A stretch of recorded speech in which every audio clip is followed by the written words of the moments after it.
Hey guys, quickly before the video starts, be sure to give it a like to show that you support me and my channel. And don't forget to follow me on Twitter at twitter.com/sheriff_VD for important updates. I also live stream at twitch.tv/sheriff_VD. If you guys are interested in that, go check it out. Links for all this are in the description, as well as other important things for you guys, such as ebooks and stuff along those lines. And Jesus fucking Christ, don't forget to fucking subscribe! Yo, what's going on, guys? Your boy VD here, back on the Madden 17, and today we're gonna go ahead and jump into an online gameplay. Our first game with Chad Johnson, man. So this is what the team is looking like. Still got Donovan McNabb thinking about getting rid of his bum ass. Got Ed McCaffrey over there. Picked up Ozzie Newsome. So a couple nice changes you guys are going to definitely see play effect in the game. As far as the defense, pretty much all still the same. My defense has been playing great for me, so there's no reason. I think I picked up Willie Brown. I think he might be new.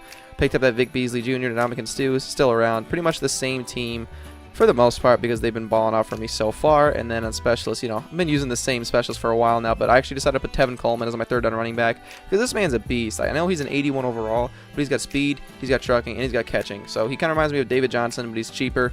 But I'm looking into getting that Team of the Week David Johnson with the battle chemistry, but you know, you guys, whatever. So let's go ahead and jump up into the game.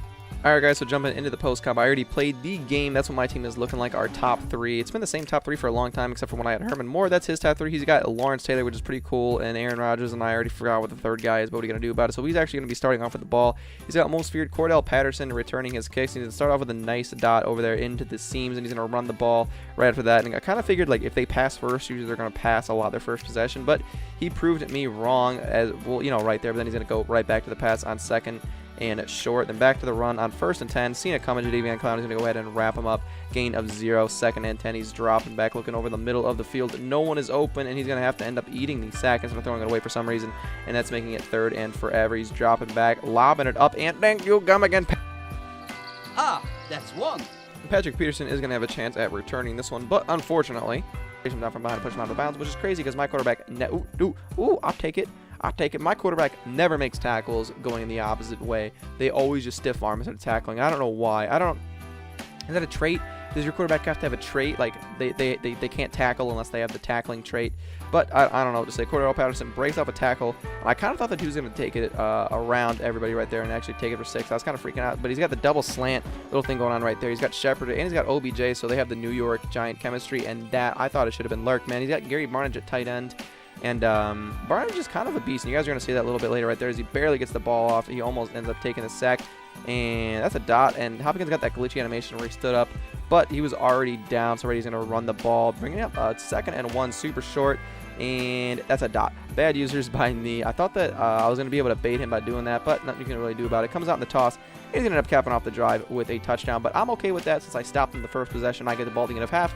So I'm okay with that, to be completely honest. So 7-7, kicking the ball out with, oh, look at that. Look at that little juke move. Usually the jukes are pretty bad, but that time it was pretty glitchy. They were running it with Amon Green, breaking off 2 tackles and unable to stay in bounds. It cut upfield, only a gain of 1, 2nd and 9. Trying to run the ball with Amon Green. I try to get the run game established, even though it's not going very well, clearly. As I'm going to go over there and to Antonio Brown on a quick out route. Man, my phone's going off. To a quick out route and pick up a 1st down. I'm able to run the ball. You know, if I get a fresh set of downs, I'm going to do my best to try and run it over and over again. That's what I do right there. I'm actually going to move the chains this time, play action over the middle of the field, you know, exposing the users. Look at Newsome right there with a big play. He's got good agility. Coming out the same exact play, but this time I'm going to dump it off for the flats. And what I try to do is pull the user away from the run. I make them think it's a run, so then I hit the guy over the middle of the field, and then I come out the same exact play that they say over the middle of the field, and then I hit the guy that I did the play action to. Newsome's going to get another catch right there, making me look really good. Look at it. Two catches in a row. I did that on accident, obviously. Then I come back, go to the other side, and get Antonio Brown, who breaks off a tackle and is able to score his 2nd touchdown of the game right there. He's trying to get it to AP. He's only got 48 seconds left in this half to score. Comes out in the screen, locked up. Vic Beasley Jr. is going to sniff that shit out, bringing up 3rd and 10. And my man's going to throw a hot one over the middle of the field. Good read. My user got pulled out of the way, and I was just covering the 1st read, hoping that pressure would get in before he had time to get to the 2nd read. But alas, it did not happen. So he's going to be able to move the chains that coming out here at 1st and 10. He's rolling out, shucking it up for 1-on-1. Willie Brown, amazing animation right there, swatting it down. He's got 17 seconds left. He's just about in field goal range, and now he's for sure in field goal range at 4 seconds. Goes ahead and take his spike, and he's going to go ahead and take a field goal. He's going to go into half down by 4. Definitely a manageable game for him. He's playing a very good game right here as we try. Oh, look at Amon Green going for the hurdle. But He's playing a very good game. He's still in it, which is important until this 1-2 missed both of his tackles, and we're going to end up taking it all the way with Ozzie Newsome for his first touchdown on the team. Look at diving in the end zone. This Ozzie Newsome is super glitchy. Good run blocking, good catching, all that stuff. I got the 48-hour one. Definitely a smart decision, as I sold Jimmy Graham to get him, so I'm very excited with that. I actually sold Rob Gronkowski to get Jimmy Graham, then sold Jimmy Graham to get him. So I definitely think I ended up with the best tight end out of the three. I really don't think Rob Gronkowski's that good. Watch this. Gary Barnidge, I dive and I miss. I chase him down from behind, and I'll take it. I'll strip him from behind, and I'm able to pick it up with Willie Brown. It came across the middle of the play to be able to get that. Is this time I'm going to try Chad Johnson one-on-one. I'm like, you know what? Let's go for it. But his cornerback is going to end up being able to get over there and making a 1-on-2, but I'm going right back to him over the middle of the field. I noticed that it was open last time. I was just trying to force it for a deep ball. I'm going to run it with a Mongreen. Cut to the outside. I go to lay him out, but he ends up laying me out. Kind of here in the triple option. They did a good job at locking up the toss to Coleman, so I decided to take it with McNabb. I'm not about the life of sliding because I feel like McNabb has the stats to hold on to it, but we're going to end up picking up the first down, a third and one anyways with a quick run. Come on here with a screen, but we got McCaffrey right there. Definitely not a good person to have on the screen right there. Look at the wheel route exposing the users, and we're going to celebrate and go into the end zone. 53 seconds left in the third quarter, and this game is starting to get out of control. We're up by 2 possessions. At this point, this guy was already messaging me like ridiculous things. He was like, man, that was so lucky, whatever, you're getting lucky. And I'm like, well, oh, thank you, come again. And with that grab, that makes two.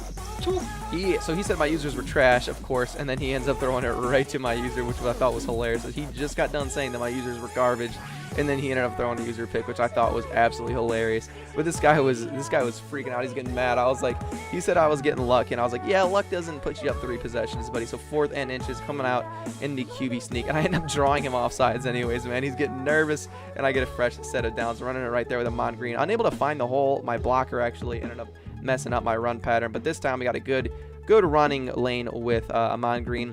3rd and 1. Yeah, we're gonna run right into our offensive line, but thankfully he falls forward, and then I'm just gonna be able to cap it off by QB sneaking it in, and that's going to be a 35 to psych. I'm an idiot. Then he was talking trash because I did that. And I'm like, yeah, shut up. You're getting blown out. He's coming out here in 4 verts. At this point, you know, I think he pretty much just gave up. He's tossing up. I go for the pick. I never go for picks in that situation. So at this point, this guy pretty much gave up right here. He just, I don't know what he was doing. He got mad and thank you, Three fabulous flyers. And that's his 3rd interception, and his quarterback's able to tackle me. It's bullshit. Bullshit coming out here in the toss. Amon Green. He's got the edge, breaking off a tackle. But at the end of the day, only a gain of about 3 seconds down, and we're going to get stuffed. He's going to block shit, stuff me. I'm actually going to lose a yard, drop him back. And I actually had Antonio Brown open right there on the left, but I was trying to force Chad Johnson. He's going to go ahead and get, I think that's his 2nd touchdown of the day. I believe his 2nd touchdown of the day, or 2nd or 3rd. That's going to be a 41 to 10 point game. And this guy is still freaking out my messages. Watch this. Look at it. He got fucking E8. I actually felt bad for him. At that point, I messaged him, and I was like, wow, you just got E8. It's right there on 3rd and 9. He throws into tight coverage right there. Good throw, though, I guess. That time I shaded underneath. I don't know why Hayden didn't play it. I was kind of upset with that play, but what are we going to do about it? 1st and 10, and thank you. What? Nothing? Nothing happened. Where's the confetti? Where's the balloons? Oh, what? Oh, we're not finished counting. Ha-ha. And one more, Sasha, makes 1, 2, 3, 4 all together. Number 4, Khalil Mack. That time I flipped the play, and the coverage was perfect. Oh, no, this is number 2 or number 3 for Johnson. And that's actually going to put me at 48, I believe. 48 to 10 as I actually go for my extra point right there. And this is turning into a blow. It went from a close game, and then I don't know what he did at the end of half. He came out, and I was like, ugh. Absolutely blew it. And at this point, you know, the tides kind of turned a little bit, and he was being a little bit more respectful. I think I put a little bit of a respect on my name in the second half because he started apologizing, and he got real jiggy with it. I gave my YouTube channel, so he's probably going to be watching this video, so shout out to my main man. I can't read that name, Mini-Me, I think that says. It's a lot more blurry for me than it is for you. I think it says Mini-Me, and thank you. I got 25 seconds left, and I'm going to do my best to try and score. I told him, I was like, I'm going to try and put up that 50 bomb, and he was like hella shade. But I was trying to put up the 50 bomb because I'm about that life. So I'm doing my best. I'm calling my timeouts. And then I believe right here we got Newsom over there on the right side. And with that, I'm going to be able to get into field goal range. I'm going to try and force it one time to Chad Johnson, and he's not going to be able to come down with that aggressive catch. So there I go. I'm going to go for my field goal, and that's the 50 bomb, 51-10, because I throw hella shade, and I'm a hella asshole. Had to get the 50 bomb. So shout out to Mini-Me. Good game, man. You know, I'm not gonna be offended because I know what Madden does. You guys got to admit, Madden brings out the worst in anybody. You could be a fucking saint, and you're still going to get pissed when you play this game. Nothing you can do about it. But if you guys like this video, definitely give it a like, comment, subscribe. Follow me on Twitter. It's going to be down in the description below. Check out these highlights. And as always, peace.